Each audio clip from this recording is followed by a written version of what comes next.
A brutalistic, awe-inspiring main event yesterday ended in devastating fashion as Saul Canelo Alvarez made his mark known and registered himself as the new, unified, undisputed super middleweight world champion. Hey guys, it's your boy JT and welcome back to another video where of course we're going to be going through that Canelo versus Saunders fight that happened just last night. As always, if you do end up enjoying the video, then a like would always be appreciated. But let's not waste any more of your time. Let's get straight into the action.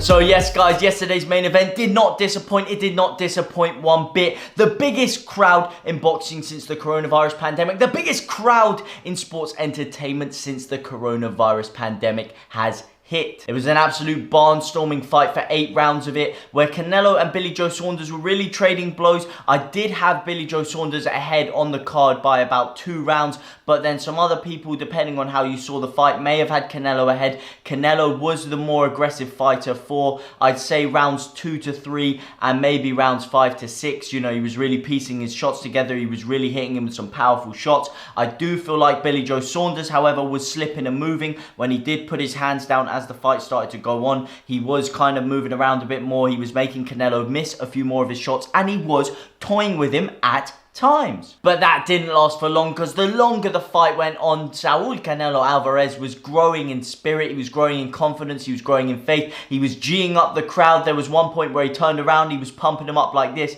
he was really loading up his haymaker and he was letting those power shots go, whilst Billy Joe Saunders was kind of blocking a few of them. He was making him miss some of the big power shots. He was landing flush. He did smash him with some great body shots. He was ripping into him throughout the fight, hit him with a couple of clean shots to the side of the temple, one sweet uppercut in the fight. But Billy Joe wasn't too fazed by this. He was taking the shots. There were some points where he was nodding at Canelo. He acknowledged, you know what, that's a good shot you hit me with just there, but it's not good enough. It's not going to take me down, geezer. I'm a fighter, I'm a warrior, I'm an animal. That's not going to work with me. Not in my town, sunshine. Unfortunately, it did work with him, didn't it? It just did. So this kind of back and forth action was going on all around until about the end of the 8th round. And I did have Billy Joe Saunders ahead, maybe 1 or 2 rounds on the card. Maybe some people could have seen Canelo ahead. You know, it depends on how you judge boxing. Do you think he was the more aggressive fighter? It depends. There's obviously some people more knowledgeable than me, hence the reason they're judges making these decisions. However, I have not seen their scorecards. But for me, I think Billy Joe Saunders was just about winning the fight. But in that last round, in that 8th round, oh boy, it was ropes. I was just there. I was in the live stream. I was watching it with a few of you lot, and I was just there bricking it. I was just like, get to the bell, get to the bell, get to the bell, because he was on ropes. He was skating on thin ice. He was skating on ice, paper thin, thinner than a Rizzler paper, and the cracks were starting to appear. The cracks were starting to show, and Saul Canelo Alvarez, like a wrecking ball, was just coming forward with blow after blow after blow after blow, coming like a hooker in the red light district. And eventually it did tell, because when Billy Joe Saunders sat down, he didn't look the best. He looked a bit concussed. He looked like he didn't know really what was going on. And I was a bit confused. I was like, maybe he just needs to weather the storm. Maybe he's just taken a few blows to the head. But no, they pan over and I see his eye. His eye is just completely shut. He can't open it at all. And then from out of nowhere, I looked to the chat for a second. I looked back to the screen and boom, all of a sudden the fight's over. I'm seeing Saul up on the ropes cheering to the crowd, and it turned out Mark Tibbs had in fact pulled out Billy Joe Saunders from the fight. Apparently Billy Joe Saunders wasn't giving him enough confidence to carry on. Apparently he was basically saying, my eye's fucked, I can't see out of the eye. And Mark Tibbs was like, you know what, this is my fighter, I have to protect him to live to fight another day. If he goes in there with this absolute killer, this absolute wrecking ball with a broken eye which he can't see out of, then it's going to be bad for him. It could end up a lot worse than just a loss. It could end up in possibly career or life-threatening injuries. And for that reason, you know, the more and more I look at it, you got to say it was the right choice to pull him out. Now, what you could say is, did Billy Joe Saunders really show enough fighting spirit to say, you know what, I want to carry on, I don't care, I'd rather die in that ring? Because, of course,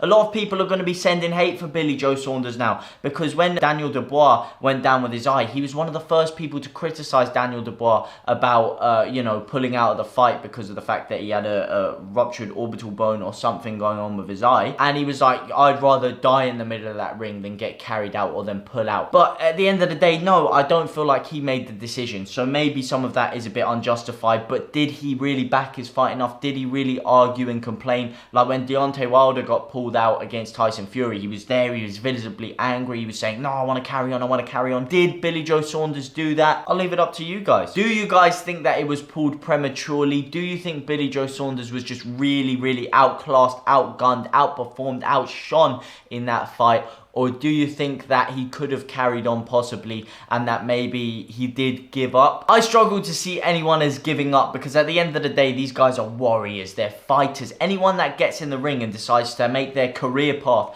punching someone else in the face and getting punched in the face for your career, you're clearly not 100% right up here. And you're clearly a very, very ballsy individual. So I struggle to see any merit in calling anyone a pussy or something like that for backing out when they can't see out of an eye, or for giving up or quitting. But, you know, that's down to your interpretation at the end of the day. Do you think that he did quit? Do you think he could have carried on? Or do you think that Canelo was just too good on the night and just too good in general? Of course, he is a pound-for-pound great, possibly with his next fight going to be against Caleb Plant to make himself a unified 4-weight division champion. Unified 4-weight division. That's almost Floyd Mayweather levels. I'm pretty sure Floyd Mayweather was like unified 5 weights. So, you know, this is crazy, crazy levels we're talking about. But anyway, I am gutted for Billy Joe. I really wanted him to win. I really bought into everything he was saying about the fact that he was going to win, about the fact that he had the beating of this man. And look, I look like a mug right now. I was telling everybody that had ears to put some money on a Billy Joe Saunders knockout because it was 16-1 odds. Unfortunately, that didn't quite happen. Unfortunately, Canelo was just too good on the night. But hey, Billy Joe lives to fight another day. We all live to fight another day. As always, if you did enjoy the video, then a like would always be appreciated. And hey, are you a fan of fighting? Are you a fan of football? If you're a fan of sports in general, check out my channel. I make a lot of all kinds of sports content, fighting and football in general. I do live streams of live events like that. I do videos, I do analysis, I do breakdown. I do it all. And hey, if any of this tickles your interest, then give it a check and you might just like it. And if you do, be sure to subscribe and turn that notification bell on so you don't miss another upload and you don't miss out on the conversation. But anyway, guys, like I said, thank you ever so much for watching. I do really appreciate you tuning in today, and I will see you in the next video.